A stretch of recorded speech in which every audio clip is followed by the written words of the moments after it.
kung gikinahanglan gyud para nga limpyo kita sa tubangan sa Dios ug nga ang atong pagtuon sa ang pulong mahimong may benepisyo sa atong kinabuhi ug ilabi na usab sa ato ang kahimtang niya dito sa eternity. Sige, magagahinta og mubo nga panahon.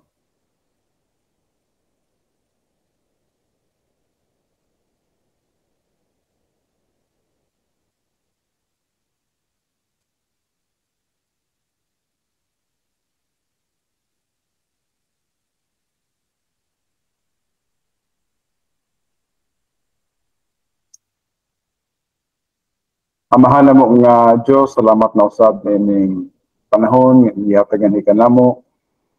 Din ani pa kami niini nga kalibutan, aduna ba ikay katuyuan.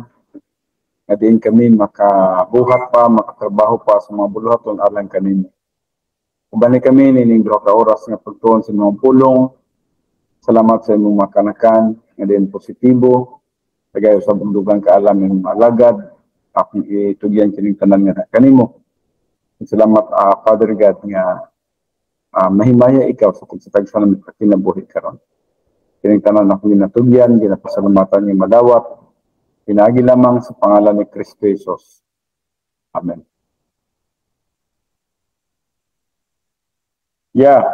Magabasa kita diri sa Hebrehanon 4:12. The word of God is alive and powerful, sharper than any two-edged sword, piercing even to the dividing asunder of the soul and the spirit, and of the joints and the marrow, and is a critic of thoughts and intents of the heart. All Scripture is God-breathed and is profitable for doctrine, for reproof, for correction, for instruction in righteousness, that the man of God might be mature, thoroughly furnished unto all good works. 2 Timothy 3:16-17. Study to show thyself approved unto God, a workman that needeth not to be ashamed, rightly dividing the word of truth. Now, nanata sa bagong nga subject na to karon.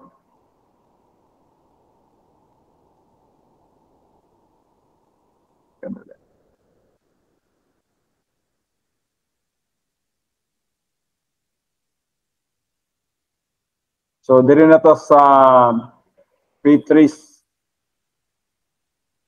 life, no? Mao kini mga subject nga atong pagatun-an, the principle of the faith race life. The first, Meribah incident, nakita sa Exodus 17. And then the second Meribah incident, nakita sa Numbers 20. And then the New Testament application of Meribah, kung kagamitan sa Meribah sa New Testament, no? And then the definition of the faith race life, kita sa Hebrews 4:1, verse 1. The mechanics of the faith race technique, nakita sa Hebrews 4, verse 2 and 3. And then the history of the faith race life, Hebrews 4:4-9. And then the characteristics of the faith race life, Hebrews 4:10-16. Then the characteristic of faith, verse 10. Then the characteristics of diligence, verse 11. The characteristics of knowing the word of God, verse 12. And then the characteristics of divine inspections, verse 13. The characteristic of witnessing, verse 14. The characteristic of testing, verse 15. The characteristic of prayer, verse 16.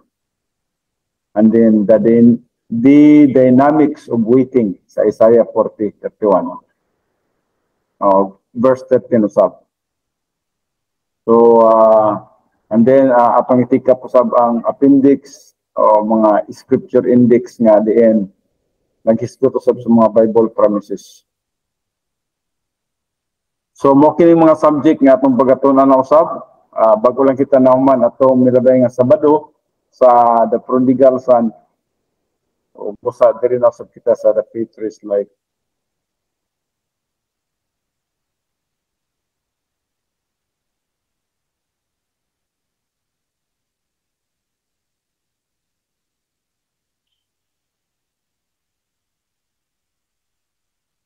So there is the principle of the faith race life. At one time, it was considered impossible to fly faster than the speed of sound. Sa unang panahon, wala ginamit-tabo nga naimulupad faster than sound. Kasi ang sound ng God, once nga na-sound, abot din sa atong dalunggan, no? But scientific progress has made this possible. Pinagi sa scientifico nga pag-uswag, nahimo kini siya ang posible. Man has cracked the sound barrier. So nahitabo nga ang tao, nahimo na niya nga na-crack ang gitawag na tog sound barrier. Nga sa una, ang pinaka-speed sa sound, dili gyud magukod sa tao. Apan sa atong panahon karon, ang sound, ang speed sa sound, maapsa na. In fact, na nga bagong technology karon nga ang ilang mga eroplano mulupad, mas speed pa, mas kusog pa kaysa sound. 3 times, 5 times, ang uban 10 times, no? Especially sa mga nuclear weapons nila. No? So he has advanced beyond the point which he thought he could not go. So milapas na nini, no? Sa una, una kita nga murag di ginato maapsaning kakusog sa travel sa sound. But there is another barrier which poses a problem for the believer. And I like to call it the faith barrier. Hindi po, no? Sa alang sa mga magtutuo, aduna po tayo gitawag na to babag. O kini nga babag, gitawag na to kini siya o faith barrier. It takes a great deal of speed to crack the sound barrier, no? Grabe yun ang pagpaningkamot nga din ang sound barrier na crack. Pinagi sa mga scientifico nga progreso. But to crack the faith barrier requires not excessive speed. Ang kalainan ini, kining faith barrier,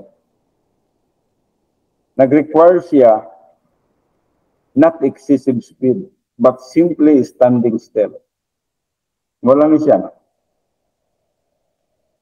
Sa faith barrier, wala na kinahanglan o motion, wala na kinahanglan o emotion, wala na kinahanglan o energy, wala na kinahanglan o effort. There is no work sa faith race, no? Sa faith barrier. To crack down the faith barrier, there is no work, no movement involved at all. Just believing or trusting the Lord. Wala na siya, no? Ang pagtuo lang ginato sa Ginoo. And then, to keep on trusting and waiting on Him. This is a wonderful technique provided experientially for every believer. Nindot kayo, ang sa kamang totoo nga na nagkinabuhi sa gitawag na itong faith race technique. Now, we should already know that there is a wonderful place positionally for every believer, for everyone who is in Christ. Sa Romans 8:1a, there is therefore now no condemnation to them which are in Christ Jesus. Now we know that we are new creatures in Christ. We are born of His bone and flesh of His flesh in Genesis 2:23, and even in Ephesians 5:29 to 30. Then we are partakers of divine nature in 1 John 4 verse 4. We share the life of Christ, which is eternal life. We share the righteousness of Christ, which is perfect righteousness. Romans 3:26, Romans 3:22, bisa man sa 2 Corinthians 5:21, Philippians 3:9. We share His destiny, we share His heirship, we share His sonship, we share His election, we share His priesthood, and many other things. Daghan kay kitag nalawat, daghang Kristo sa takna ng kita naluwas. We know we have a perfect position in Jesus Christ.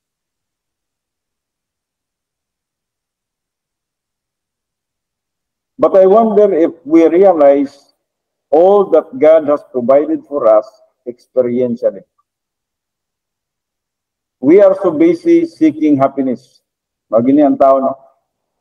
Busy kayo tas papangita sa kalipay ang ambisyon sa kalibutan.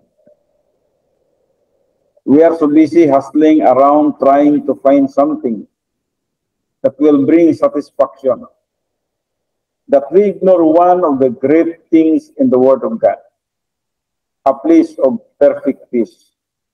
Morning wala makita sa tao, ang tao nalibog siya sa mga kalibutanong butang. Apang wala niya makita ang tinuod o hingpit nga kalipay, ang tinuod o hingpit nga kalinaw nga naalamang sa Ginoo. A place of joy or inner happiness nga naalamang sa Ginoo. A place of strength, a place of stability, a place of power, a place of impact. No matter what happens, no matter how difficult the circumstances, no matter how great the pressure, the adversities, or the problems of life, we can have this peace of God which passes all understanding. Sa Philippians 4:7. Ang tao, nangita gid siya siyang kalinaw o kalipay nga kalibutanon. Pero ang kalipay o kalinaw dili makaplagan ni ana, no? Wala na siya sudo mungod sa God. Ang kalipay o kalinaw dinhi lagi makaplagan sa Ginoo. For us, someone once equipped the peace of God which passes all understanding, so there is a place of perfect peace, a place of power, a place where our lives can count for Him.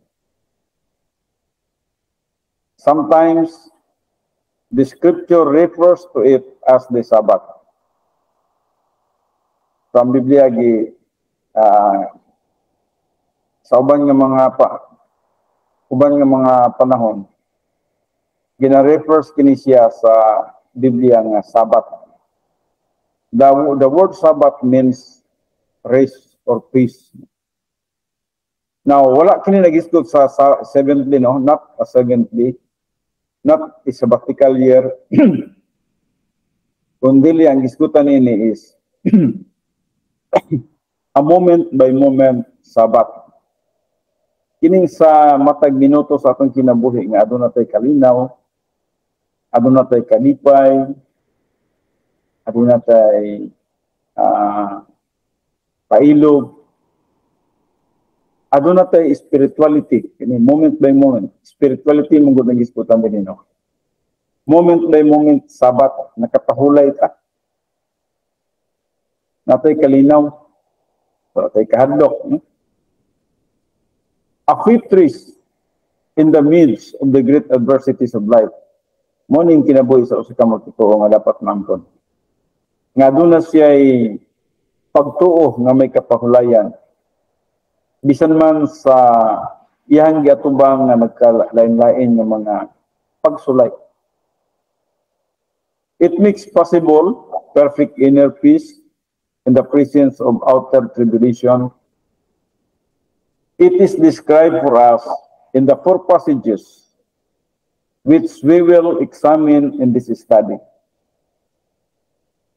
There is Exodus 7:10, morning first Meribah incident.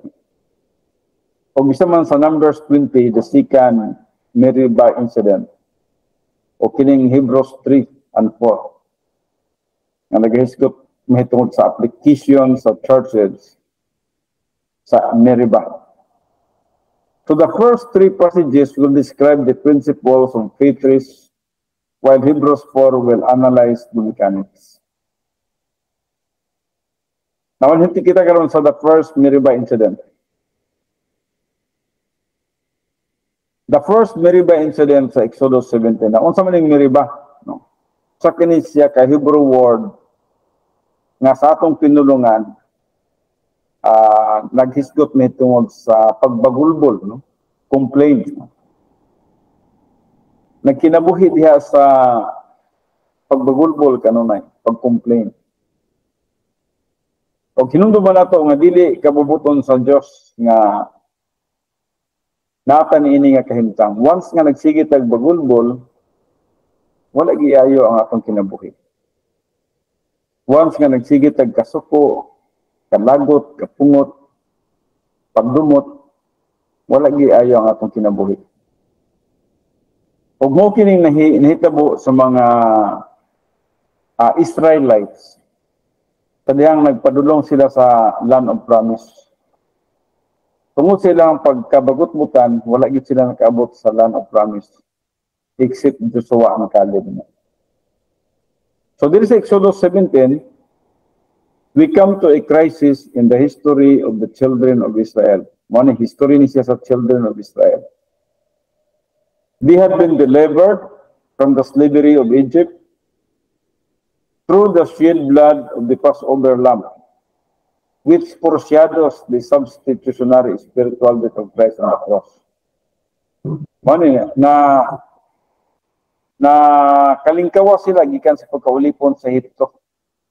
Tinagi sa katong shed blood of the Passover, katong ang ilahang mga pultahan, ibutangan nila og dugo dito sa ibabaw silang pultahan, sa kilid nga wala o sa kilid nga tuod, ibutangan nila og dugo. Naghulagway sa umalabot nga Kristo, substitutionary spiritual death of Christ on the cross. Mao kato ang naghatag kanila og pagpalingkawas gikan sa pagkaulipon sa Ehipto. O mao usab kana sa Christology ang nagapalingkawas sa tanang katawan sa kalibutan gikan sa pagkaulipon sa sala. Now, morning hitabo sila, nakalingkawas sila sa Egypt. They had passed through the Red Sea by God's miraculous grace. Samantong hitabo sa Red Sea, nakatabok sila, napikas ang dagat, o dito, nakatabok sila. And now face the vital issue which every believer must face in his life, in his or her life. Now, if I, as a believer, as one who has trusted in Christ and is born again, have trusted Christ for the big thing, which is salvation. Yes, sa atong pagtuog kang Kristo Jesus, nakabaton kita kaluwasan, nahatagan kita niya sa grasya ng mga kaluwasan. Now, kung nahatag man gani na ni Jesus Christ, nga diin, siya niya na ang nagtrabaho dito sa cross, wala mag-merit ang nato ang pagtuo, no? Itawag mo nato na non-meritorious. Ang nai-merit ang buhat ng gini Jesus Christ, muna mahatagan tagkaluwasan. Kung hatagan ng tagkaluwasan ni Jesus Christ, can I trust Him for the needs, the problems, and the difficulties arising in everyday life? Makasalig ba ta kaniya sa mga problema, sa mga kalisod, nga diin atong ginaatubang sa matag adlaw sa atong kinabuhi. I have trusted Him for the greatest manifestation of His grace. Can I trust Him to graciously meet the problems, the difficulties, and the situations which exist daily in my life? Does the Lord really have an answers to these questions? So during the course of a week, the average pastor hears people relate to him various facets of that which we call bad news. Now a man could not stay in the ministry unless he has answers for all of this bad news. Kasagaran sa mga pastors, kung wala masabti ang pulong sa Diyos, puros bad news ang ilahang huna-huna. Puros difficulty, puros kalisod. O busa, tungod niya na, daghang mga pastors nga dili gyud makalahutay sa ministry. Dili gyud mahuman ang ilang buluhaton. Unless ang usa ka pastors adunay answer sa tanan nga mga difficulties, mga problems, mga adversities in life. Ug ang tanang mga answers nini naalaman sa pulong sa Dios. If there were no real answers for all the heartaches, the problems, adversities, frustrations, difficulties, and troubles, no pastor could stand it for very long. Dili makabarong ang pastor niya anak kung wala sa solusyon ining tanan. Nahibalo kita nga ang solusyon ini nara sa pulong sa Dios. So when everything is going right, people do not come to the pastor. About the only time people seek a pastor when they are happy is when they want to get married. Ano ang kasagaran sa mga tao? Kung happy sila, wala sila nagkinanan sa pastor.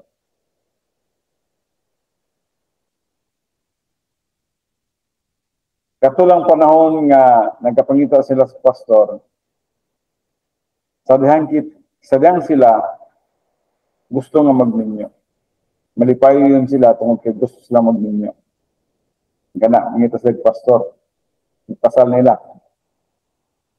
Consequently, a pastor hears very little good news from this congregation. However, if he is a minister who studies the word, he knows there is a technique which provides answers for every problem, every difficulty, and advanced situation in life. Ang usa ka magbubuhat o ang usa ka pastors, dapat mahibalo siya og unsaon sa pagsulbad sa mga problema, mga pagsulay, mga kalisod sa situations kinabuhi. Ug dapat may tudlo kini ngadto sa iyang congregation sa katuyuan nga sila usab mahibalo nga mosulbad sa ilang tagsa-tagsa ka mga problema. This is his consolation. This is his blessing and great joy that no matter what the situation, he has answers related to Bible doctrine. Kinahanglan yun. Matumbag ka na siya. Pinagi diya sa mga doktrina sa Biblia. However, the mistake so many believers make is that they want a pat yes or no answer to their particular problem. Morning kasagaran nga mali sa mga magtotoo. Gusto nila nga kanang diretso bitaw nga tubag, yes or no, sa ilang mga problema. They want the pastor to tell them which way to jump, to sing. Turn 90 degrees to turn starboard and 3 degrees to the port, and your problem is solved. Murag inanay lang huna ba? Unsa may akong buhaton pastor? Kini. Pag sulti ini dito kasulbad ang problema. Yet it is seldom that the pastor can outline a specific diagram which says, do this and do that. Before there can be a diagram outlining a certain thing in a certain way, there is a principle which must be followed. Nagi prinsipyo nga dapat pagkasundon. Dili lang kay pagpatambag na to sa itong pastor, pag yung pastor nga morning buhata, mo ito yung buhata, and then buhaton din na to, gunahon na tayo masulba na itong problema dito, no? No, there is principles we need to follow. And this principle is the solution to any problem that any believer will ever face. Remember, as you face your problems, the greatest problem in your life has been solved. It was solved at Calvary's cross. Naman kay problema, apan hinumduman nimo nga ang pinakadako nimong problema, katong kaluwasan dito sa imong kalag, nga nasulbad na dito sa cross. Kini mga problema na to sa kalibutan, wala ra ni, gamay ra kay ni, temporary ra ni. So there is a 2 Corinthians 12:21, mao kining gisulbad sa Dios. He, that means God, made him, that means Jesus Christ, who knew no sin, to be sin on our behalf. Kaya Jesus Christ, wag ni siya makabuhat og sala. And yet nahimo siyang sadaan, that we might become the righteousness of God in him. Aron nga kita, mahimo makabaton sa pagkamaklaro nga iya sa Dios pinagi kaniya. Manang gisgutan sa 2 Corinthians 5:21. Jesus Christ bore every sin that you ever committed, solving the sin problem completely. On the cross, his substitutionary sacrifice, sa 1 Peter 2:24, removed sin and penalty of sin as a barrier between you and God. Muning unang gisulbad sa Dios. Ang pinakadako na tong problema, ang una nang gisulbad. Kung sa man ang pinakadako ng problema, kaluwasan sa atong kalag. Magunsa man kung masulbad ang tanan natong mga panginahanglanon sa kalibutan, ug maimperno man lang ta. Ug busa ang unang gisulbad sa Dios mao gid ang salvation sa atong kalag. Ug dito sa cross, iya ka nang gisulbad ang tanan. Gikan sa sin, sala, sa penalty of sin, sa physical birth, character of God, position in Edom, kining tanan, gisulbad ni Jesus Christ dito sa cross. When you trusted in the Son of God, your past sins were forgiven, and you entered into a relationship with God for eternity as well as time. Kumo ning unang gisulbad sa Dios. Mao ni ang pinakadako nimong problema nga una. Kaya kung dili nimo ni masulbad ang pinakadakong problema, impierno jud ka. Impierno jud ka. Pero gisulbad kini ni Jesus Christ dito sa cross. Aron nga sadyang mutuo ka kaniya, dili na ka maadto sa linaw nga kalayo. Kung dili may kinabuhi kang walay katapusan. So sulbad ang pinakadako nimong problema. Nasulbad na ang pinaka-delikado na ito nga kahintang in the future. Now, kung gisulbad man ni Jesus Christ, gisulbad man sa Diyos, ang pinakadako na itong problema, kung sa pakining mga gagmay na itong problema, nga dili na kinahanglan iyahang pagkamatyan sa cross. And while you may understand the repercussions of your eternal relationship, it is also important to know the repercussions of your temporal relationship with Him. Dapat masabtan po nimo sa klaro, ang imuhang walay katapusan nga panagrelasyon nga to sa Diyos. O importante po na masabtan nimo sa klaro ang imong temporal nga relationship diya kay Jesus Christ. There are certain experiences which belongs to you. There is rebound in 1 John 1:9, which purifies you from the sins and wrongdoing you commit after salvation. So, makasala pa man ta, kinahanglan gamiton na to ang doktrina sa rebound sa katuyuan nga kita limpyo o hinlo sa tubangan sa Diyos. O mao ginay pinaka-importanteng butang atong masabtan human kita maluwas. Nasulbad naman tong pinakarakong problema nato. Ang karon kay makasala pa man ta, masulbad po ni siya pinagi sa pulong sa Diyos nga nagasulti diya sa 1 John 1:9. Kung makasala man ta, ato lamang hinganlan, and then by that ma-purifies punta sa tanan nga mga sala, o bisan man sa tanan nga mga buhat nga sala after salvation. Now, there is fellowship which you can have with the Lord in time and in your everyday life.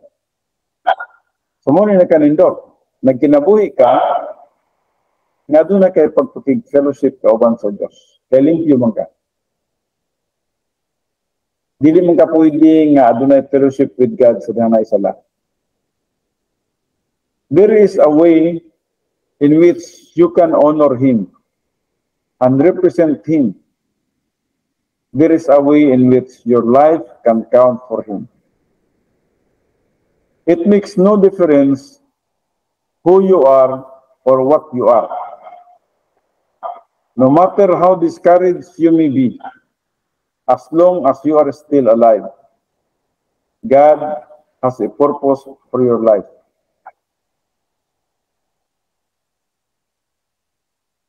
Balik ko na ko. It makes no difference who you are or what you are. No matter how discouraged you may be, as long as you are still alive, God has a purpose for your life. Yes, makasala pa magita. Pero hinungdo ba na ito nga ang Diyos, mintras buhi pa ta, napay katuyuan sa atong kinabuhi.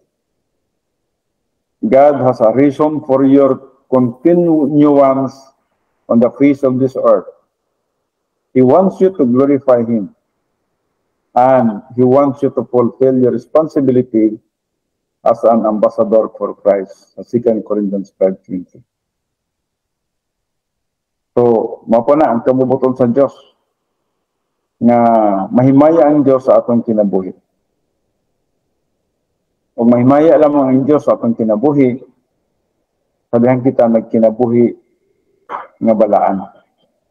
Sabihan kita nagkinabuhi nga limpyo sa tubangan sa Diyos, moment by moment. Umaw ka ng kahimtang nato. Sabihan nagkinabuhi kita, moment by moment in fellowship with God, nagahatag kita kahinayaan nga sa Kanya. Dili kinahanglan nga moadto pa tag simbahan para mahimutang makahimaya sa Dios, no? Bisan ka sa trabahoan kung nagkinabuhi ka nga limpyo sa tubangan sa Dios. Kung sa may imong gitrabaho karon, siguro nang labada ka, nang laba ka. O siguro nang lungag ka, o siguro nang limpyo ka sa imong balay. O siguro nagadto ka sa downtown. Apon samtang nagkinabuhi ka nga limpyo sa tubangan sa Dios, you are glorifying God.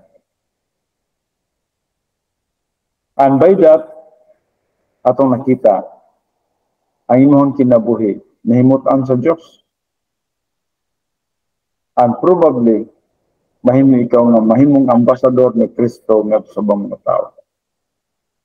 So you and I face exactly the same issue that the children of Israel faced several thousand years ago. Sila na kamang katuigan ang nilabay ito, no? BC pagod, before Christ pagod to, no? Their problem touched each one of them personally. The Holy Spirit has seen fit to record for us through the pen of Moses what to them was an overwhelming situation. Actually, in the light of their great deliverance from Egypt, it was not much of a problem of all. Now, dito sa verse 1. Verse 1 sa Exodus 17. And all the congregation of the children of Israel, congregation of the children of Israel, mga Hudiyon ito na, no? Journeyed from the wilderness of sin. Muna yun, nagbiyahe na sila, no? Journeyed from the wilderness of sin. After their journeys, according to the commandment of the Lord, notice that the Lord led them to this place. They were in the Lord's will when they arrived there. Mga ito, kabubuton ko sa Diyos na mabot sila dito. According to the commandment of the Lord. Have you ever been deluded by the evangelistic pitch? Accept Christ and you will never have trouble again. Yun ang kanong naman, no? Nothing could be further from the truth. In fact, the opposite is more often the case. Christ said, these things I have spoken unto you, that in me ye might have peace, and in the world ye shall have tribulation. But be of good cheer, I have overcome the world. John 16:33.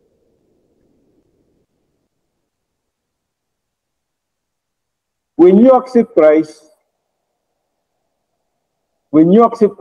although you possess eternal life, and will live in the presence of God forever in your resurrection body, you will have trouble in time.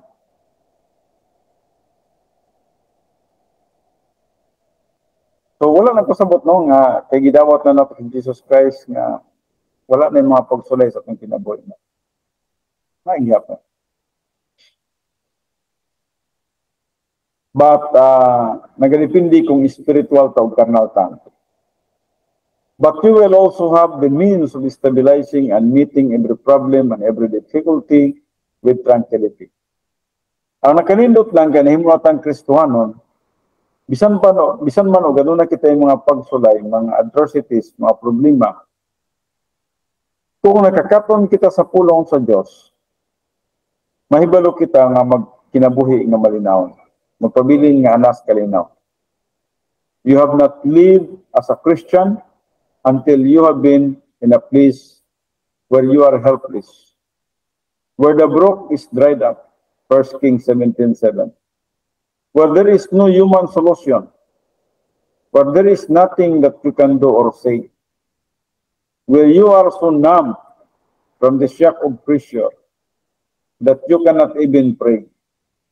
You have not lived until you have been in the place, for sooner or later, God brings every believer to the dried up brook, and every believer must face a set of circumstances where the situation is dark and hopeless, where there is no human solutions. That is exactly what God did with the children of Israel. Naging mga pagsulay sa atong mga kinabuhi para nga atong maipractice ang atong pagtuo. He has delivered them from the slavery of Egypt. He has led them through the waters of the Red Sea. Ang katinalandaan, katong nakatabok sila sa tubig sa Red Sea. And they have now moved to the place called Rephidim. Ini mo nila pagkabot nila sa Rephidim. So here in the wilderness, there was no water for the people to drink. Nganong wala man jay tubig. Tingala kita nga nganong wala man jay people tubig dito nga gidala man sila sa Dios dito.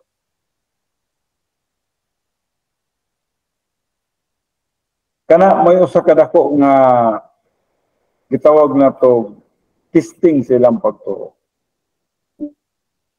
Ngang Dios makahimo man gyud siya gitawag na to source sa tubig, bisan asa, kaysa may tag-iyas tanan.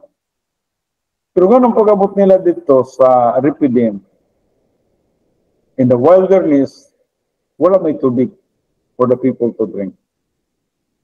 A great host of people perhaps as many as 2 million adults, plus all of their children. At likha na nila, no?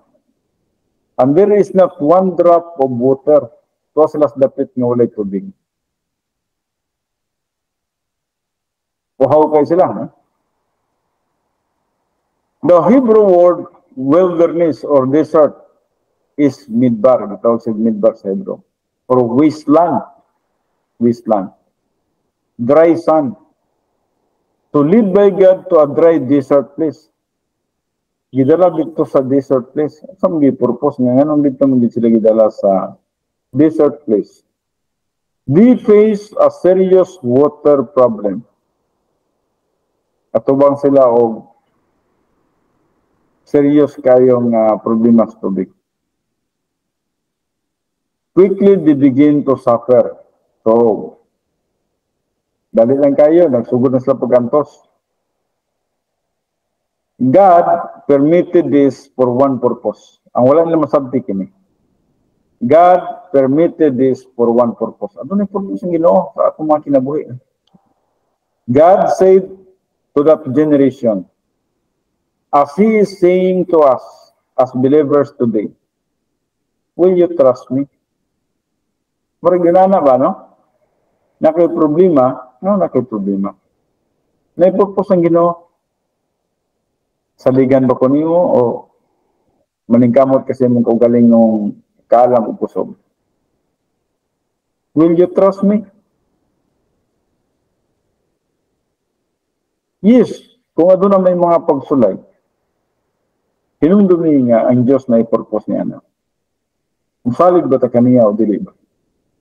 Gisugbat ganin niya ang pinakadako na itong problema, ang kaluwasan sa itong kalag. Kini pa ang mga problema na ito karon. You have trusted Him for salvation.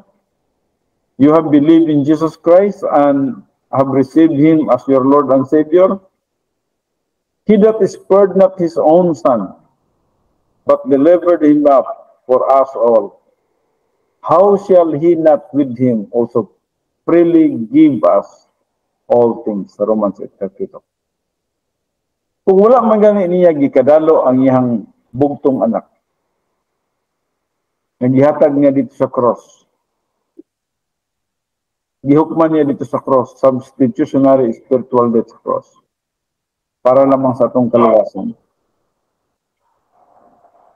Kung sa panining atong mga gagmay ng mga pagsulag. This was the greatest thing He ever did for you. Mao niya ang pinakadako kay nga butang gibuhat sa Dios sa imuha. Gisulbad sa Dios ang imuhang kaluwasan sa imong kalag. It cost Him infinitely more to send His Son to the cross to be judged for your sins than anything else He could have done. If He did the most for you at the cross, will He now do this for you as a believer? Kung gibuhat man ni Jesus Christ ang pinakadako nimong problema dito sa cross, ano sa pakining mga gagmayng problema?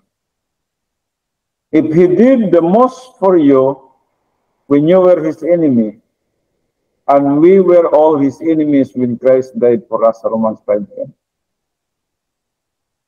What will He do for you now that you are His son? Sa John 1:12. Gibuhat na gani sa Diyos ang pinakadakong butang nga diin kaaway pa ta niya, dili pa ta anak niya. Karon nga nahimo na tang anak, dili ba niya masulbad ang mga gagmay na itong mga problema, itong mga dagko na itong mga problema? Can He do less than He did before? Emphatically not. Emphatically not. Mas gamay ba ang iyang mabuhat kaysa iyang gibuhat kaniadto? Ang tubag niya na, dili. He will do more. Gitawag na ito kinisag a fortiori principles. He will do more. Kaaway pa ta niya, giluwas kita niya, karon na hinuon nga nahinot ang anak niya. Walay rason nga dili niya tagbuon ang tanan natong panginahanglanon. nga karon nahimot ang anak niya. But there is only one thing that God required for them to enter into this moment-by-moment Sabbath.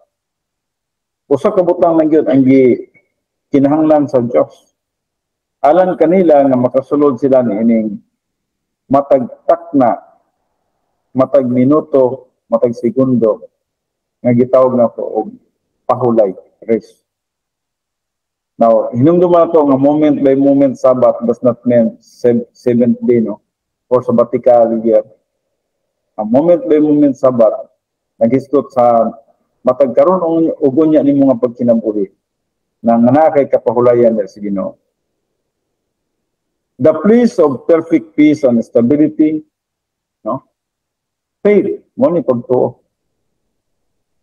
Nawa kay pagtuo sa iya. He says, "Will you trust me? Saligan ba ko nimo?"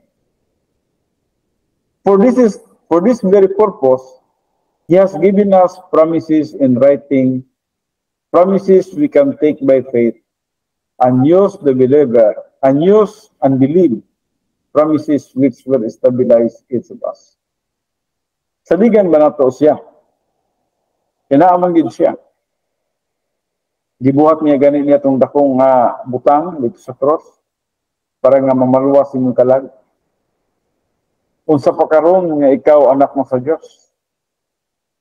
O gusto niya nga dunay stability ang imong panghuna-huna, ang imong kalag. Kadihang ikaw magatuo sa iyang pulong o sa iyang mga saad diya sa Biblia. In the passage before us, there is an opportunity for a people in a desperate situation to avail themselves of God's provision to enter into His perfect grace. So dapat masabtan natin kini siya, no? Ingon nga mga katawhan sa Diyos. Adin, maka-avail kita sa God's provision o nga makasulod kita sa iyang hingpit nga kapahulayan. But niya nga doon natin kapahulayan. Apan lagi, kining kapahulayan man God. Naghisgot kini siya mahitungod sa atong moment by moment race or moment by moment in fellowship with Him. Nindot kay kana siya, no? Masabtan nato kana siya nga sa matag karon ug unya aduna tay pagpakig fellowship kauban sa Dios. Kung aduna kita pagpakig fellowship kauban sa Dios, nang kita niya ng panahon na adunay kapahulayan. Nakasalig kita. Kaniya, nagasalig kita sa iyang pulong, sa iyang mga saad. So I wish I could read in verse 2 words like this. So the people all knelt down and said, "Thank you, Lord, for giving us this tremendous opportunity to trust you. And while the outlook is hopeless, we await your pleasure right here.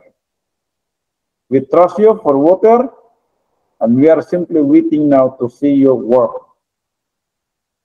Maunta na dapat may tabo yun, no? Kaligan nato sa tanan. We remember what Moses said on the other side of the Red Sea. Nagkatubang sila sa pulang dagat, no? Stand still and watch the deliverance of the Lord. Stand still and watch the deliverance of the Lord. Stand still, nagpasabot wala kay buhaton. Dili ka dapat maglihok, di ka dapat mangusog. Ay mong tanawon, maula mga unsay pagabuhaton sa Diyos nga kanin. Stand still and watch the deliverance of the Lord. Sa dihang aduna kay problema, stand still and watch the deliverance of the Lord. And we stood there and we watched. Now we stand still again to watch your work. Kung sa gibuhat sa Diyos, nitong panahon na, madakpan naman ginunta sila. Sa mga sundalo, sa mga Ehiptohanon. Kaya na-corner naman sila. Di na sila kadagan sa bukid, kaya dahil dagang sundalo. Di sila makatabok, kaya naidagat. Apan sa gibuhat sa Ginoo. Yang napikas ang dagat, ug nanabok sila sa dagat. Napagikuan, wall of fire. E dili kada sumag ang mga kabayo ug ang mga sundalo. So to apply faith risk like this would be wonderful. But I would not have much of a sermon if that were true. Instead, how often do we hit the panic button when things go wrong? Kadaghan gining nahitabo no nga para sa tuwa magpanic din ta, dali kay ta nga makatuslok sa panic button no. Kadaghan adunay mga mali nga mga panahon o mga circumstances. How often do we stay on the wrong side of the faith barrier? Dali kay ta mabalaka. How often do we upset? Or do we get upset? Fall apart and get disturbed. Yet, if there are any people on the face of the earth who ought to be calm and courageous, exhibiting peace with joy, strength, and impact, in the midst of adversity, it ought to be every person who knows Jesus Christ as Lord and Savior. Okay, padayon ba? Verse 2. But instead we read, wherefore the people did chide. Isa nitabo sa mga katawhan sa Israel? Nag-chide sila. O sa Hebrew pa nga pinulungan, nagmeriba. Since transliteration is used in the most of these passages, I am going to change the word chide to its Hebrew word meriba. Sigig meriba. O kung ikaw sig kay bagot-bot sa imong kahimtang o nganong ingon anak ka, nganong lisod ka, nganong aduna kay problema, you are like the Israelites. Bisan mag-unsa ka daghan na ang mga milagro nga gibuhat sa Dios ngadto kanila. Paghihapon sila. Sige paghihapon sila complain. Hence the people Meribah. Today the word child does not mean much. In the days of Shakespeare and King James, this word would be similar to our modern English word gripe, or complain, or criticize. But we will use the word Meribah for reasons we will understand later. Muna itong gigamit the word Meribah. The people Meribah against Moses. Moses, wa na ito din. Nganong gidala man minimutin mga matay mi diri sa kawhaw. Complain sila kung Moses. Mas may pag dito mi sa Ehipto, bahalag ulipon mi. Tagang tubig. So they criticize him, they complain to him. They hit the panic button in his presence. Permanente sila nga nagpanik. They cried, give us water that we may drink. Muna lang singgit ng Moses. Give us water that we may drink. Now what a strange request to Moses. What did they think Moses was going to do? Did they think he would wave a handkerchief in the air and say, focus, focus, where the handkerchief falls, we dig a well? Mabanibot na pasabot ng Moses. Si Moses, magbuhat siya hocus-pocus. And then, mag-itsa siya panyo sa kahanginan. Sa diyang asa tumutog pa, dito sila magkalot o pagkalot na dito na itubig. Maba na ang bot nilang ipasabot ng Moses nga buhaton. Did they think that Moses had some supernatural power? The deliverance was of the Lord, and Moses had always said so. When things were going well, Moses never received any credit. Yes, atong mga butang na diin, mayo kayo, si Moses walay credit dito. When things were not going well, Moses was always blamed. Sa dihang nanay kalisod, give blame si Moses. This follows the pattern of the signature human nature must have a scapegoat. And the scapegoat is always the leader. Moses is now beginning to bear that extraordinary pressure that he will carry all of his life. The tremendous pressure of leadership. Here we see Moses with broad shoulders. And Moses said unto them, Why chide ye with me? Why do you meribah against me? Ano sige mo complain nga hikanato? Wherefore do ye tempt the Lord? That is, tempt the Lord to remove you from this life. Is the Lord too small for us? Gamay lang ba kayo ang atong Ginoo? Cannot the Lord meet our needs? Who was it that delivered us from the hopeless slavery of Egypt? If the Lord did the most for us there, do you think the Lord who held back the water of the Red Sea could perhaps meet our need of water? Adononggoy, kung atong tanawin din ang first water nila na crisis is katong water sa Red Sea. Di sila katabok. Pero gisulbad sa Diyos, gipika sa Diyos. Nga dere, atong nakita, ang next ng problema na po, water nga mainom. Kapasal gani sila, nasulbad gani sa Diyos tong dako kayong dagat, napikas. Ito pa ilang inunon lang ang tubig. Nawanhi kita sa verse 3, diri sa tamhuman karon. The people thirsted there for water. It was a very real thing, a very real problem. The people meribah against Moses and said, Wherefore is this that thou hast brought us up out of Egypt, to kill us and our children and our cattle with thirst? In a time of crisis, there is always the crowd who complains. Yet God never intended for any believer to complain in a time of crisis.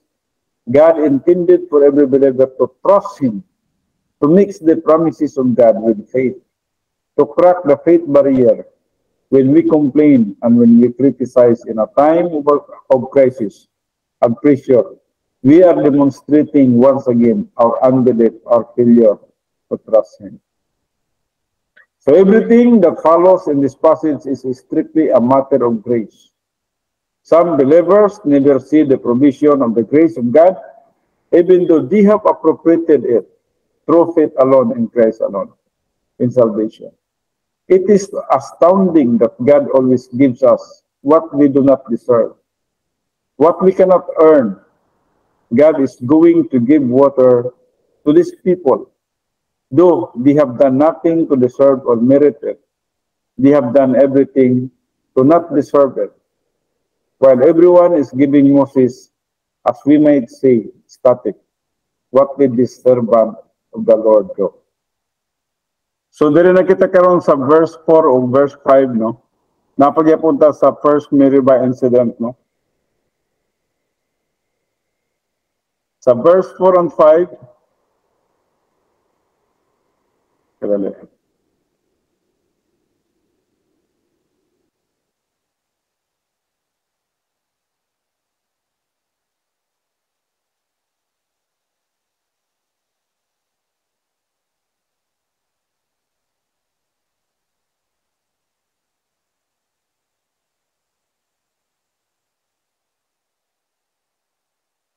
Sa verse 4 and 5, Moses cried unto the Lord. Here is a picture of a great man.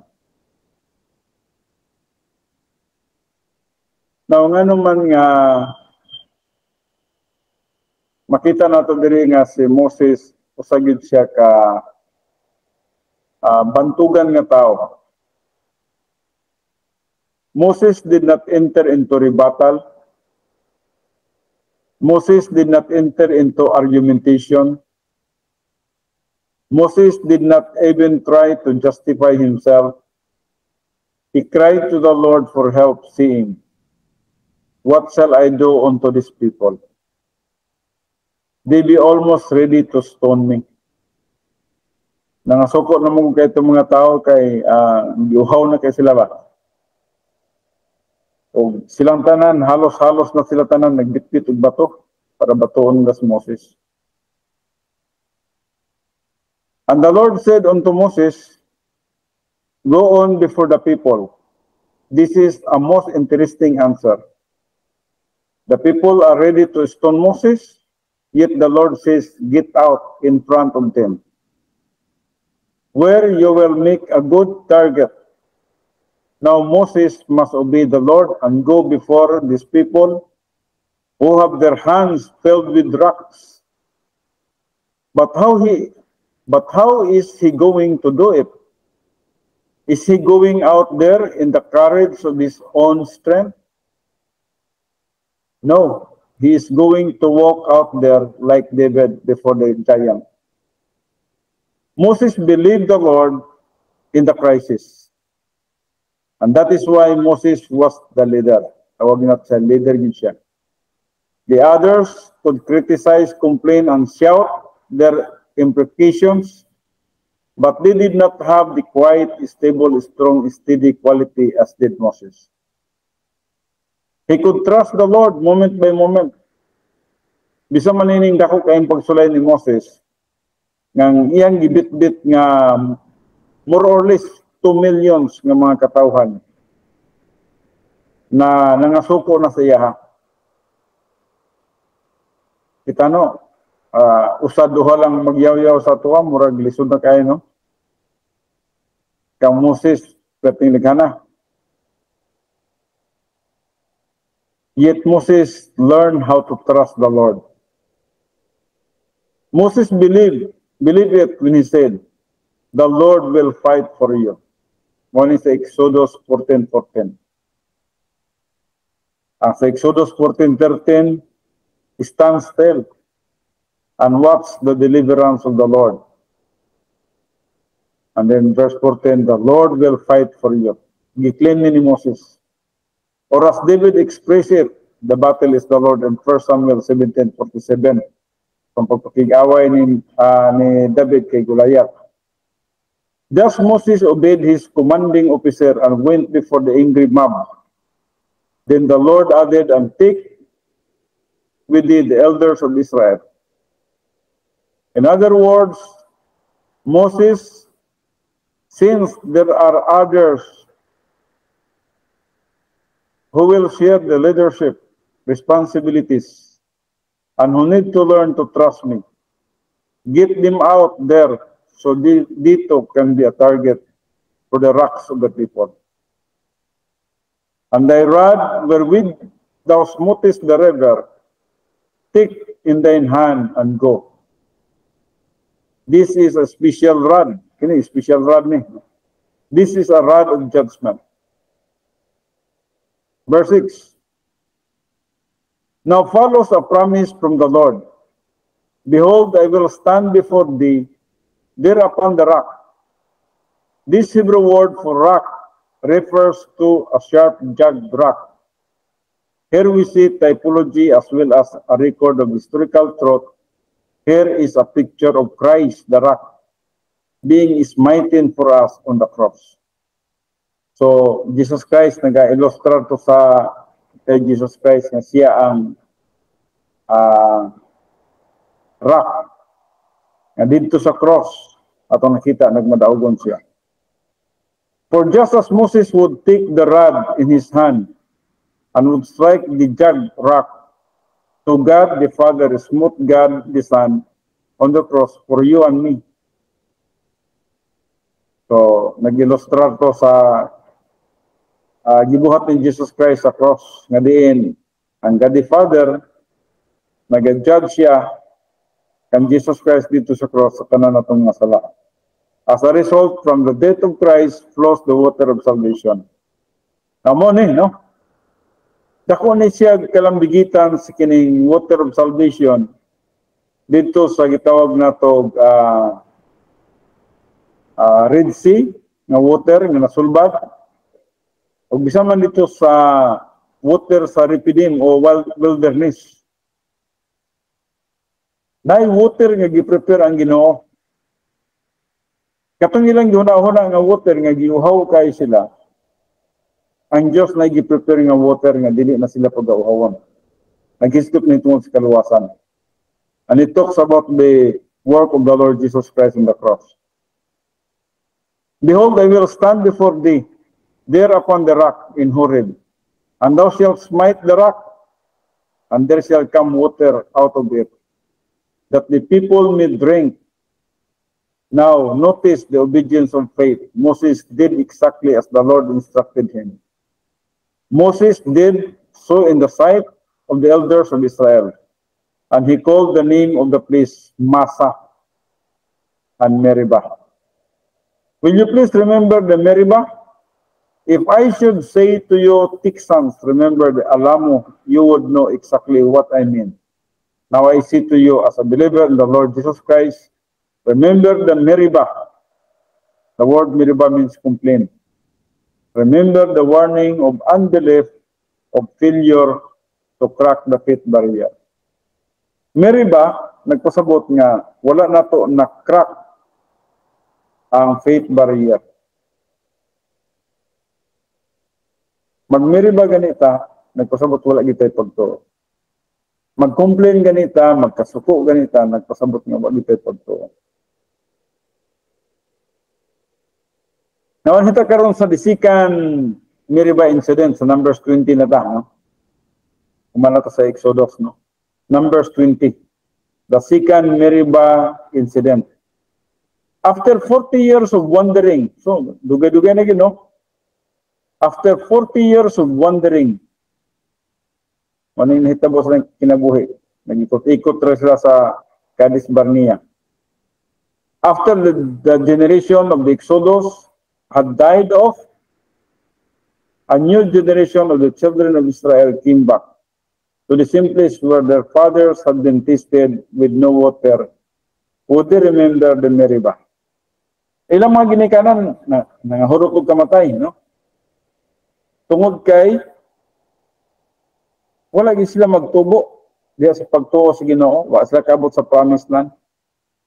Unsaon nila pagabot sa promised land nga sa pagsulay lamang sa tubig nagcomplain na sila. Meribah, Meribah, Meribah. No? So verse 1, then came the children of Israel, even the whole congregation, into the desert of Zin, and the first month, and there was no water for the congregation. Magyapon na, no? Ang ilahang mga ginikanan, matay na, nito na sila mga anak, o dito sila mga anak, mauna po, di paagi na po din, no? Sa verse 2:8, what had happened during those 40 years? The children of Israel had many precious problems and needs. All during that time, God had graciously and faithfully provided every logistical need that the Jews had for their wilderness journey. Nag-provide ang Diyos sa lahat na. If they needed shoes, and they did, He supplied them. If they needed water, and they did, He supplied it. If they needed knowledge of military science to defeat their enemies, He supplied it. If they needed food, and they did, He supplied it. He also supplied the doctrine necessary to grow spiritually. He met every need that they had for 40 years. For 40 years, the children of Israel had seen nothing but the faithfulness and grace of God. Wala man sila nakulangi. Wala man sila nagtanom unta, wala man sila nagpuma, wala man sila nagtrabaho. Pero for 40 years, tingala ka, ma-survive sila, no? So I want this narrative to be practical to you even though it happened many centuries ago. Substitute for no water whatever your problems are right now. No what? No money, no friends, no happiness, no husband, no wife. What is it? There is a no something in everyone's life. But it has a purpose. God na purpose kung ano man natong kahimtang. Way tubig, way kwarta, way higala, way bana, way asawa. God has a purpose for all of this.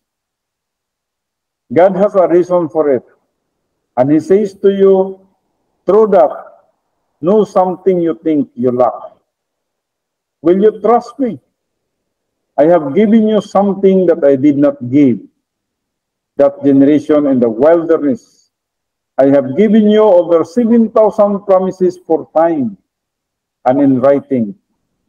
When God says it, that settles it. Daghan kay mga saad ang Diyos. 7,000 promises. The word of God which liveth and abideth forever. 1 Peter 1:23. As eternal God, as sovereign, as undiminished deity, as omnipotent and immutable, God does not have the ability to go back on His word. Have you ever thought of that? He cannot go back on His word. However, these 7,000 promises can be used only in time. You will not need Him in eternity. There are, however, many promises regarding eternity. For our conversation is in heaven, from whence also we look for the Savior, the Lord Jesus Christ, who shall change our vile body, that it may be fashioned like unto His glorious body, according to the working whereby He is able even to subdue all things unto Himself. Philippians 3:20-21. And there shall be no more death, neither sorrow, nor crying, neither shall there be any more pain, for the former things are passed away. Revelation 21:4. Why worry, no? Ang pinakadakong butang nakuha naman nato, ang eternal life nakuha naman nato. Ang mga butang sa kalibutan, mulabay naman eh. So there is also the promise in heaven of a mansion, sa John 14:2. And of being at home, that means face to face with the Lord, sa 2 Corinthians 5:8. But we are dealing with time, with the no water problem, with the situation that you face right now. Every one of us has a problem. Every one of us faces some difficult situation. If you think you have no problems, rest assured, you will sooner or later. Even though you are in a place of prosperity now, you would do well to take heed of God's warning. Prosperity also has its problems. When things are going smoothly, it is often more difficult to keep your eyes on the Lord than during adversity. Also, we must remember that prosperity does not always last. Bisa unsa na to kahamugaway sa kalibutan, di gina siya mo last. Bisa unsa man na sila ka bilyonaryo o trilyonaryo, sa tawag na trillionaires man sila, di gina sila mo last. Adversity is certain at some time in your life, yet even in suffering and pressure, it is possible to possess the same joy, the tranquility and blessing which you had in prosperity. This is the stability which is produced by continuous faith, no matter what the circumstances.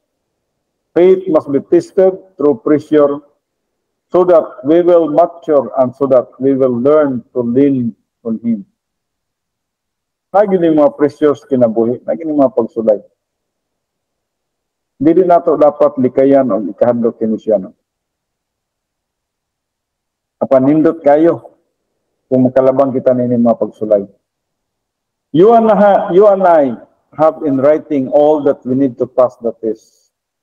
We simply claim it by faith.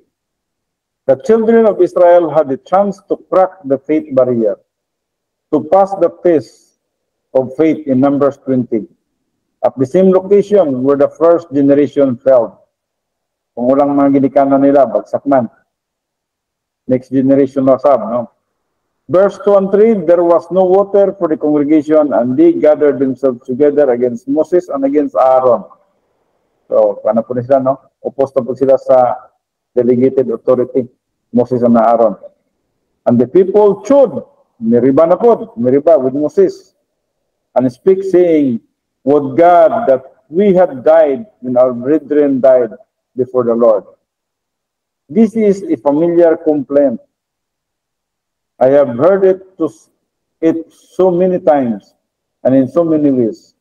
Oh, I wish I were dead. Life is so hard. Lord, let me die. Ano Mga na ganyan tawanag, mas naipag mamatay. Kana, wala ganyan pagtuo. No one has it rough as I have it. I have often thought that if there were some way to scare these people into thinking they were going to die in 1 minute, they would change their attitude in a hurry. It is interesting to observe that people who frequently say this, say it to someone who is having a much more difficult time than they are. Now listen to the congregation in the wilderness. Would God we had died when our brethren died. They did not really want to die when their brethren died. While their brethren had died, the sin unto death. Believers who died because they had failed the Lord so often, so long, that God removed them from this world. It would be like a star quarterback saying to himself, oh, I wish the coach take me out of the game. He does not really want to be removed from the game. If he has failed, he wants to keep going and rectify his mistakes. Whoever heard of a football player wanting to coach to take him out of the game just because he has made a mistake? He wants to stay in. He wants to keep playing. I do not know why it is, but believers so often get to the point of despair and then say, I wish I were dead. Hopeless na no?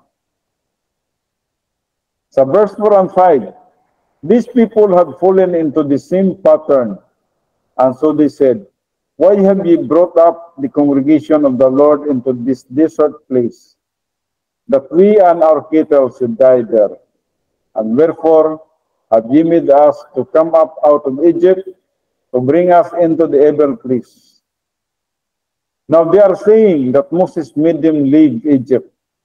How many times as believer have you come to some experience in your life and said, this is horrible.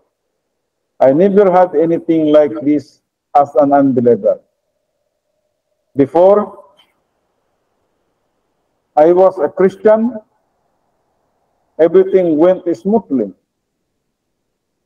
This is exactly what the Jews said. Remember, this is the second generation of those that left Egypt, and who said, this is no place of seed or figs, or of vines, or of pomegranates. Do you know what they are longing for? Egypt, and they are seeing as believers who have been delivered from the slavery of Egypt, or that we were back in Egypt. They are not thinking of the chains. They are not thinking of the lust of taskmasters. They are thinking only of the pleasant things. Kung ano ilang nahuna-una, no? Kung ano nila mahuna-una itong giulipon sila, ang ilang duna-una nga mas nindot dito kay daghang makaon, nindot ang mga lamas, ay tubig. So, munang musugot na sila nga makabalik sa Ehipto. I have heard believers say, my unbelieving friends were kinder to me than Christians. Those people were always so sweet. Everything seemed so much better. They think only of the figs and the vines and the pomegranates. So mga lamas, no? So every time you get under pressure, do you want to go back to something you had before? It is a very dangerous thing for a Christian who gets under pressure to look back into his unbelieving life.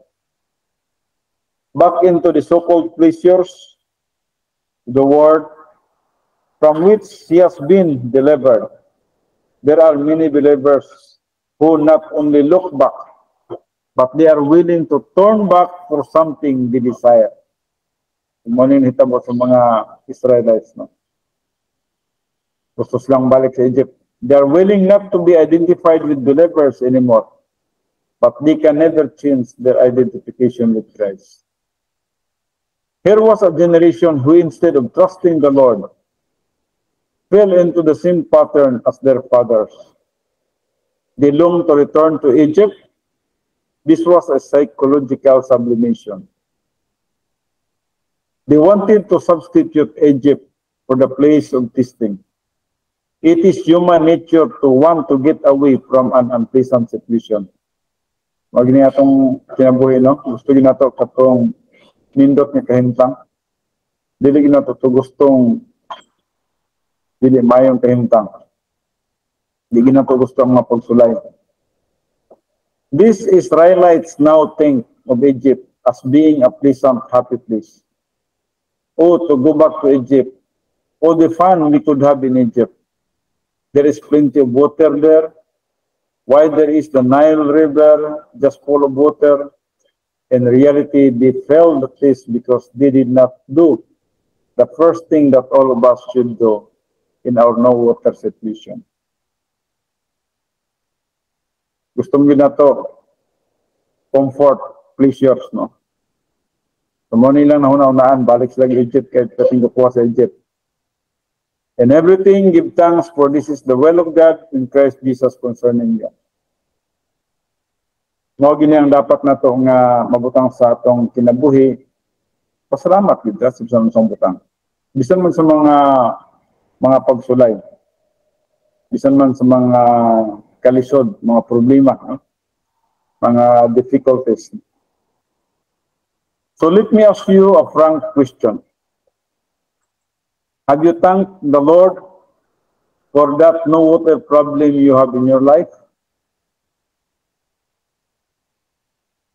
Ay, di ka magkapasalamat, no? Do you thank Him every day for it? Ambot lang ka, kada buntag na to, kada mata na to, no? Nagpasalamat mo ta? Do you wake up and say, Father, this is your day? I am still breathing and I am still alive because of your grace. What do you have for me today? And thank you, Father, for the adversity in my life. Kini, napil ba ka na to ni Siyam?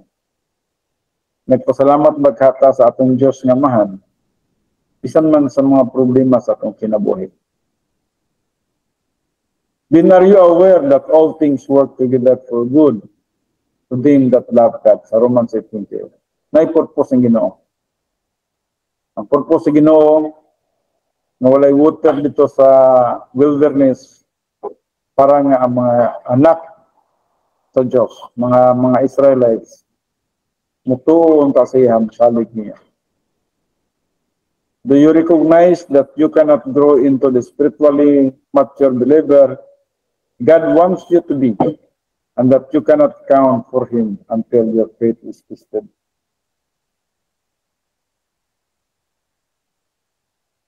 When you attend a football game, do you think the player run out on the field because they happen to be a little bigger than anyone else? I should say not. Their size does not mean a thing. They take the field because they want to compete. They have been prepared to compete.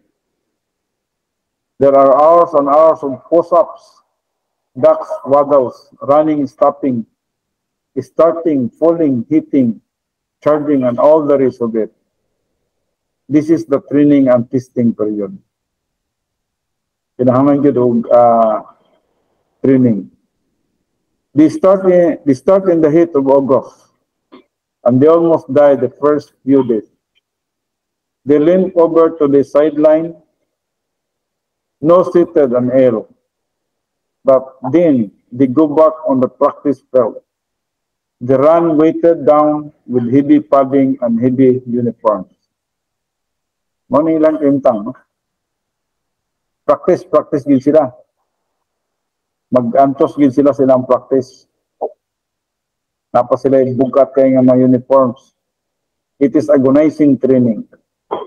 Para lang ma-practice sila sa ilang dula sa football. So during the first few days of football practice, there is scarcely a man who does not ask, is it worth it? But if you survive the first few days, your mental attitude gradually changes. The training pays off. You develop coordination and muscular ability, which enables you to go out on the field and play with courage, determination, strength, and skill. In the secret place of practice where no one else can see it, you are being constantly tested. You live in the generation in which God has to cut 98% of the squad because they cannot survive that no water fish. This is a weak generation of believers because so little doctrine is known and so few of the promises in the word are claimed. They have not cracked the faith barrier. They have not moved into the life which God has provided for them. They spend time looking backward Egypt or looking at leadership, criticizing, complaining, and blaming someone else. Verse 6. Now notice the contrast in the attitudes of Moses and Aaron. And Moses and Aaron went from the presence of the assembly unto the door of the tabernacle of the congregation, and they fell upon their faces. They went to the door of the tabernacle. Inside the outer court, there is this crisis. They sought the Lord, and the glory of the Lord appeared unto them. Verse 7 and 8. And the Lord spake unto Moses, saying, take the rod. This is a different rod from that which he smote the river in Egypt and the rock 40 years before, because there is a new analogy here. This is actually Aaron's rod that budded. Take the rod and gather thou the assembly together, thou and Aaron thy brother, and speak ye unto the rock. So diri, nanapulbog mong sugot ni Moses diri. Speak ye unto the rock. This is a different Hebrew word for rock from the found in Exodus 17:6. This word means an elevated rock, and it is a picture of Christ in resurrection. And you will notice Moses is to hold the rod and speak to the rock. Igo lamang yung gunitan ng iyang rod, and then mag-speak siya sa rock. Dilitong isa nga iyang smite ang rock. Just as Christ is smiting once for sin, now we speak to the resurrected Christ. This is a tremendous illustration of Christ in the first advent. Si Jesus Christ, gibunal-bunalan siya, no? So the Lord said, speak ye unto the rock before their eyes, and it shall give forth his water. Gapo ni siya nga, butang di gisugo kang Moses, speak ye unto the rock before their eyes, and it shall give forth his water. And thou shalt bring forth to them water out of the rock. So thou shalt give the congregation and their beasts drink. Of course, the analogy is the patriarch's life. For this time, the water is blessing and strength. Now notice what follows for this is the failure which kept Moses from leading the people across the Jordan and entering into Canaan. This is why Joshua was chosen to replace Moses. Dinhing dapitan nagkamali si Moses eh. Nagka-problema si Moses. Nagamitan niya ang emosyon. Iyahan kasuko. Instead of speak ye unto the rock, iyahang nabunag. No? Sa verse 9 and 10. And Moses took the rod from before the Lord as he commanded him so far. Moses was obedient, and Moses and Aaron gathered the congregation together before the rock, and he said unto them, Hear now, ye rebels, must we pitch you water out of this rock. This was not part of the instruction from the Lord. God in his grace did not see fit to rebuke Israel by words, but by action. But Moses could not resist the temptation to rebuke them verbally. Moses has had enough. He is fed up. He is tired of the meribahin. Pula na gid siya ining complain. Sa nang ka 40 years nga sige complain. Napula na gid si Moses nini. He is going to make a speech which would have been all right. Had God authorized it? There were times when God authorized Moses to call the Israelites stiff-necked rebels. But not here. This time, God has a different method of teaching them about grace. He is going to be gracious with Moses. Verse 11. And Moses lifted up his hand, and with his rod, he struck the rock twice. Ang sa ganitong instruction, speak to the rock.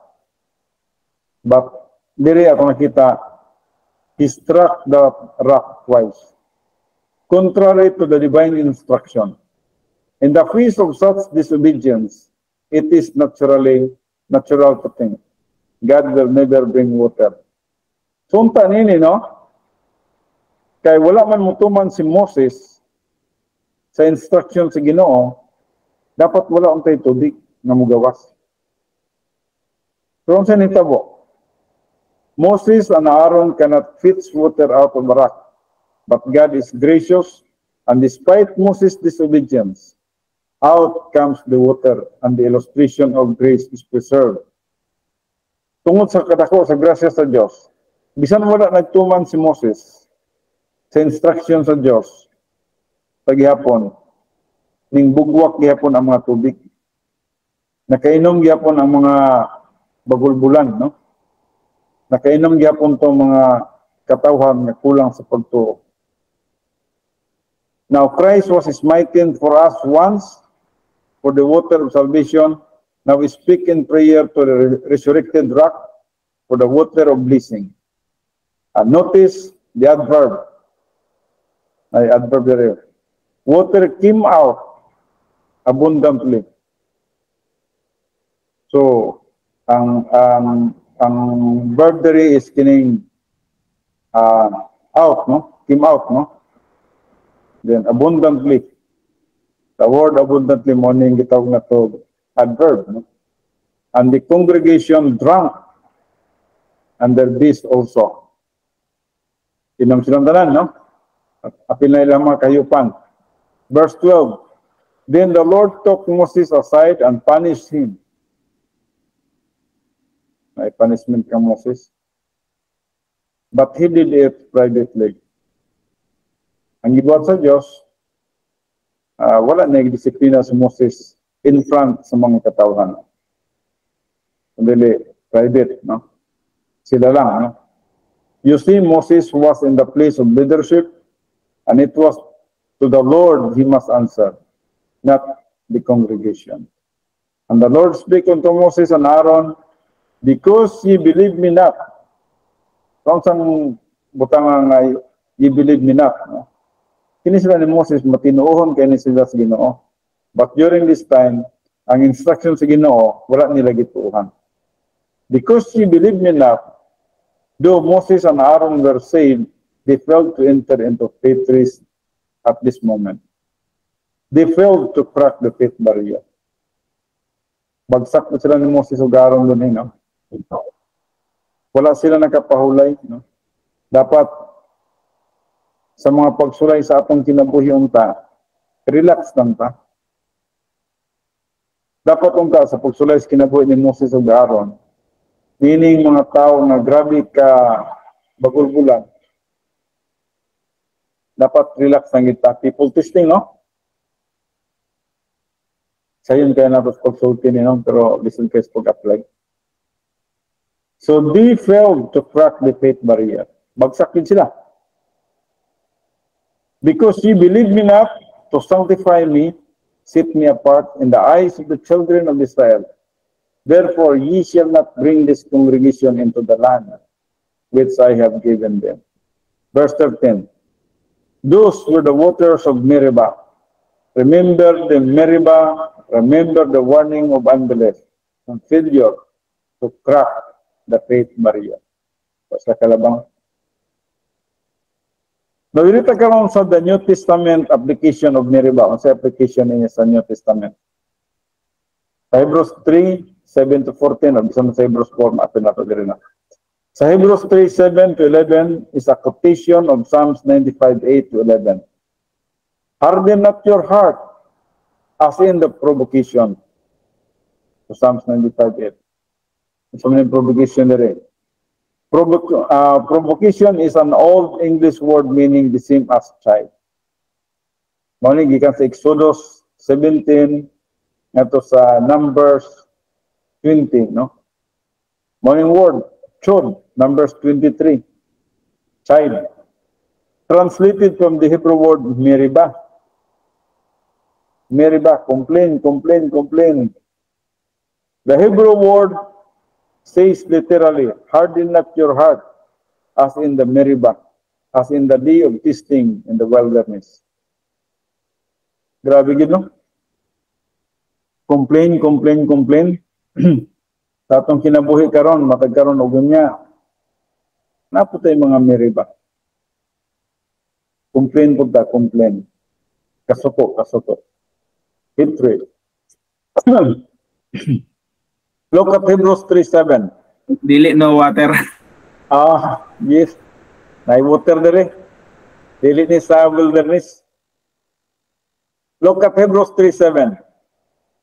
Wherefore, as the Holy Spirit said, today, a continuous today, as pertinent now as it was then, if you will hear his voice, what is his voice today? The promises of the Word of God, will you hear his voice when he says, fear thou not, for I am with thee. Be not dismayed, for I am thy God. I will strengthen thee. Yea, I will help thee.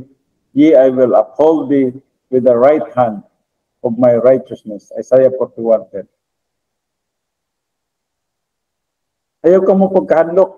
Ituduan kita diri, ayaw pagkahadlok. Dapat di kita dapat mahadlok, no? Dapat relax lang kita sa mga circumstances, kalimutan. Dapat kalmado lang kita. In fellowship lang kita kanunay sa Diyos. Will you hear his voice when he says, casting all your care upon him, for he carried for you? 1 Peter 5:7.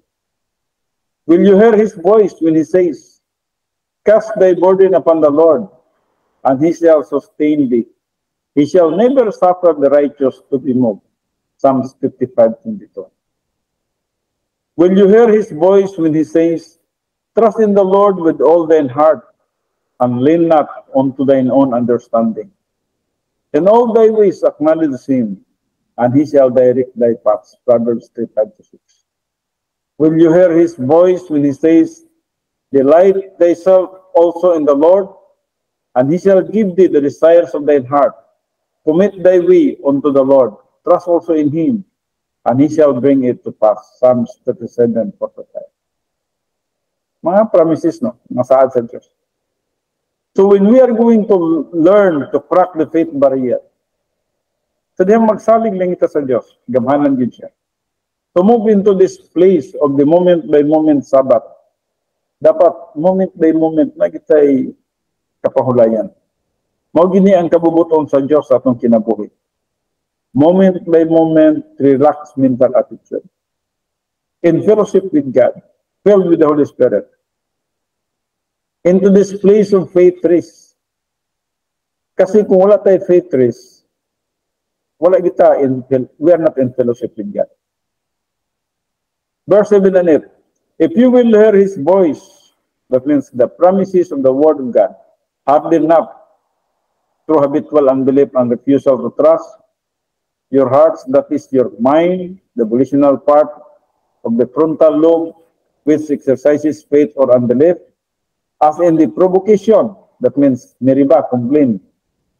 In the day of testing, in the wilderness, what is the third chapter of Hebrews saying to us today?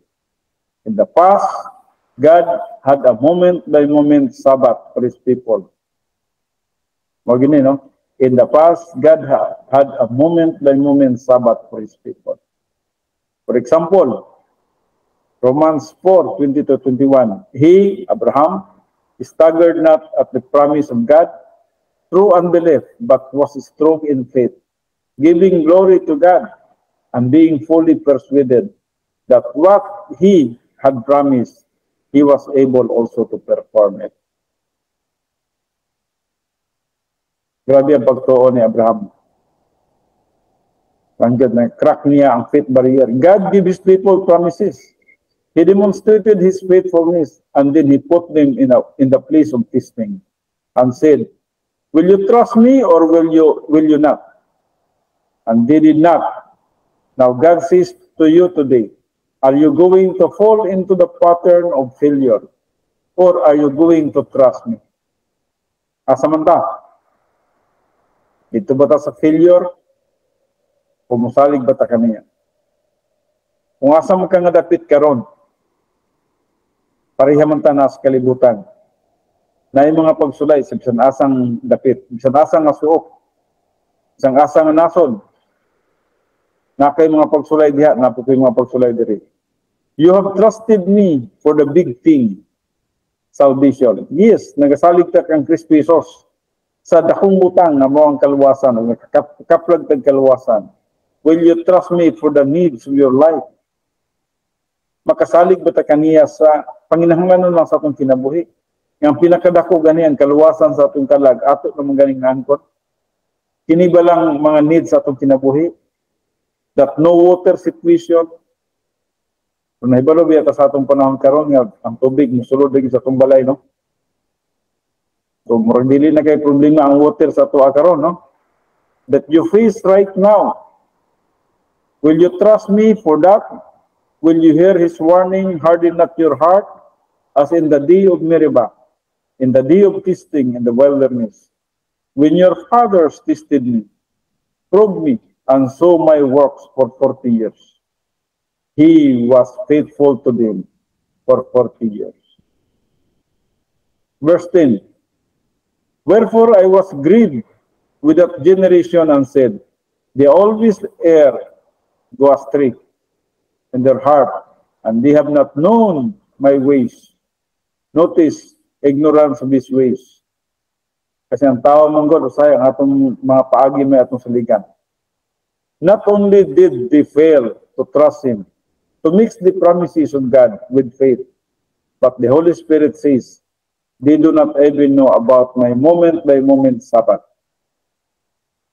Even though it exists for them, here is something that belongs to them, and they did not claim it. Here is something that belongs to you today as a believer. Have you claimed it? Nabatay moment by moment Sabbath. Dahil siya sa 7th Sabbath, no? Sa 7th day Sabbath, no? Moment by moment Sabbath. Naka sa Ginoo makagkaroon ko niya. You are in fellowship, you are filled, you are calm, you are patient, you have joy, you have peace, you have love. Ano, no? Naka sa Ginoo.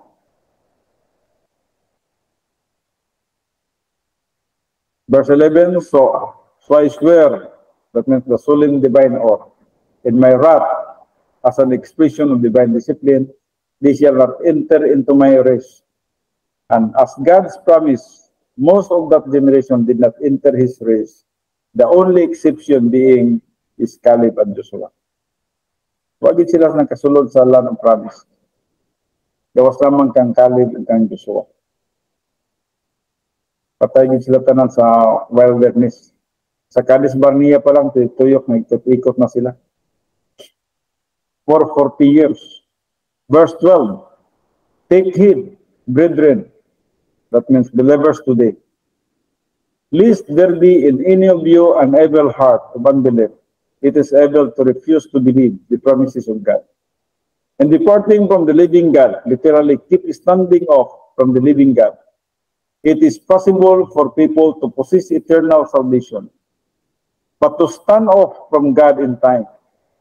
If you are facing a no-water situation today, if you are falling apart, if you are upset, if you are disturbed, what is the matter? You are standing off from God, who is waiting to bless you. But He will not bless you until you crack the faith barrier. Dapat ikaw din na ini. I-crack din mo ang faith barrier. Stand still and watch the deliverance of the Lord, Exodus 14:13. For a kid translation. They that wait upon the Lord shall renew their strength. Sa Isaiah 40:31. To wait means to keep trusting, to trust moment by moment. But they that wait upon the Lord shall renew their strength. That means exchange their strength for His. They shall mount up with wings as eagles. They shall not and not be weary, and they shall walk and not faint. Yes, digid ka magkaluya kung magahulat ka diya sa Ginoo. The Hebrew word for wait here is kaba, the strongest word for faith. So, kung mag-wait ka diya sa Ginoo, i-exchange sa Ginoo ang iyang strength na pasabot.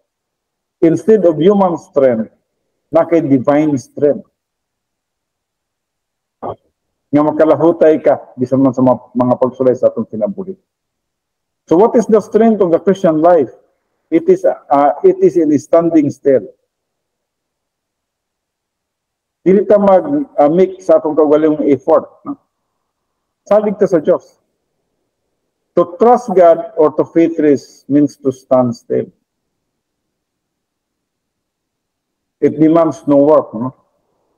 It is in God's gracious provision of the moment-by-moment Sabbath, which is now called rest. The word rest is used synonymously with Sabbath for the Hebrew word Shabbat. Sabbath means rest. Every phase of Christian experience depends on rebound, 1 John 1:9, and understanding and using the faith rest technique. Verse 13 to 15, but exhort, encourage one another daily, while it is called today, lest any of you be hardened through the deceitfulness of sin, refusing to believe the word, for we are made partakers of partners with Christ, if we hold the beginning of our confidence steadfast unto the end.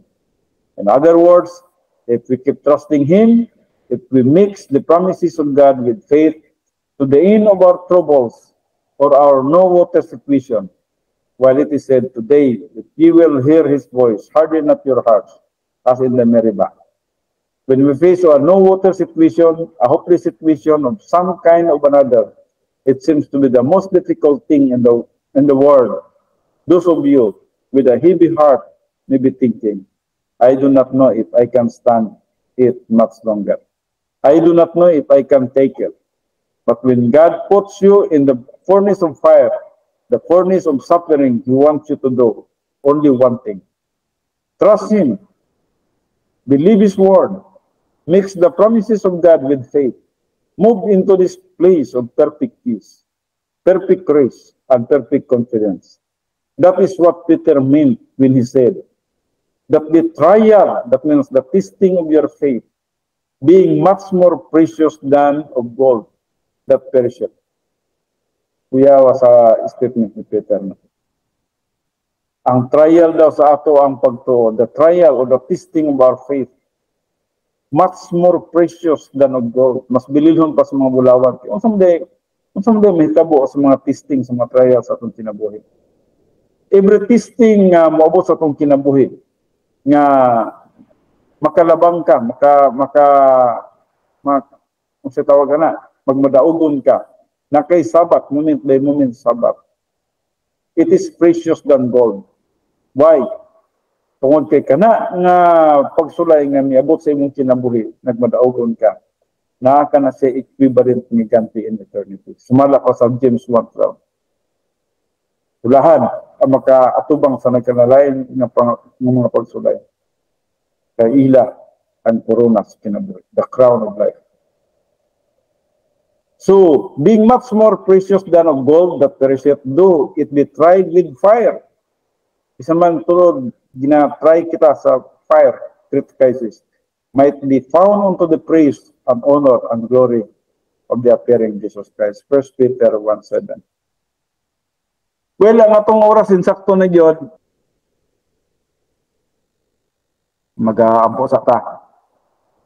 Amahan na mo nga Diyos, salamat yun sa imong mga pulong, nagatudlo ka na mo, kung saon nga, abisan man sa mga pagsulay sa among kinabuhi, hindi man din na mo malikayan ang mga pagsulay. Matagkaroon o kunya, either people testing, either system testing, disaster testing, economic testing, kung sa man ng mga testing sa kalibutan, Father God.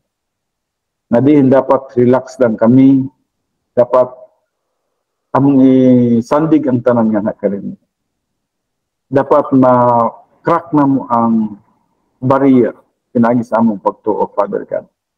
Na magkinabuhi kami moment by moment, sabat, na kami kalinaw sa among kalag. Salamat sa imong grasya, salamat sa imong mga kanakan, salamat sa ilang pagkapositibo, salamat sa imong pagpatubo kanila, ngadto sa espirituhalon nga pagtubo, Father God. Na di na ilang mga pagtuog, pagsalig, dili matarog, dili matayog, dili mabungkag, dili magpabilin nga ligon bisan man sa mga pagsulay ng kalibutan. Amo ginauli at tanang pagpasalamat, pagdaig, pagdimaya nga kanimo, pinaagi lamang sa pangalan ni Kristo Jesus. Amen.